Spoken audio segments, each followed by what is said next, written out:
নিয়েছি অল্প টক শট করার জন্য। এবার কী কী নেবো আপনাকে দেখাচ্ছি। এই যে ইলিশ মাছ কিনে নিয়েছি বাজার থেকে, সবটা করবো না, 3 পিস করবো। ওইটা দিয়েছি, দিয়ে করছি, দেখতে থাকি। এটা দিলাম। এবার একটুখানি হলুদ গুঁড়ো দেবো, অল্প একটু হলুদ দেবো,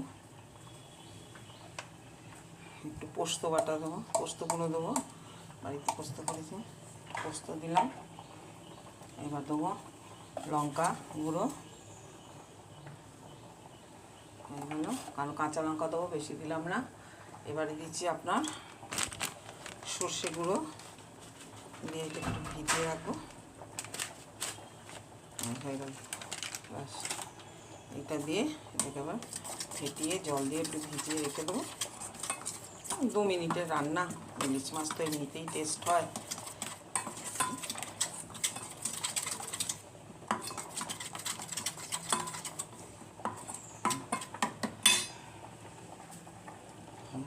হয়ে গেল। এবারে সর্ষের তেল দেবো একটু,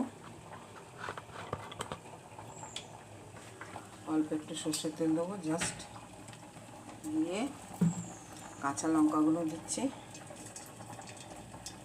কাঁচা লঙ্কাগুলো দিলাম,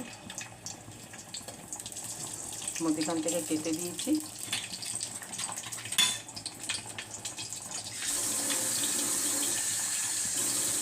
জল দিয়ে একটু ভেজে নিলাম।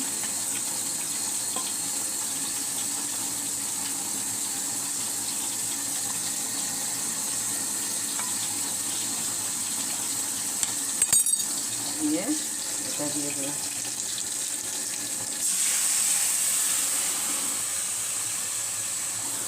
ব্যাস, এটা টক করে ফুটবে, এর মধ্যে মাছগুলো দিয়ে দেবো।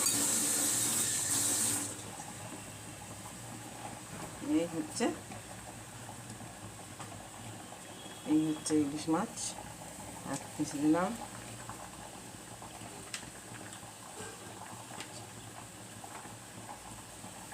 দু পিস দিলাম,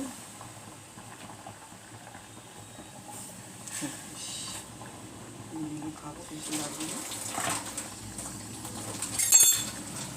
দিয়ে এখন টক করে ফুটতে থাকবে, টাকা দিয়ে দেবো।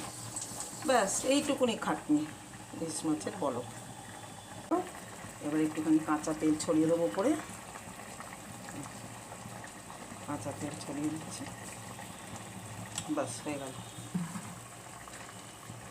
এটাকে নামিয়ে ফেলবো, নামিয়ে পরিবেশন করবো, খেয়ে দেখবেন। এটা হচ্ছে ইলিশ মাছের বলকে, ইলিশ মাছের বলকে।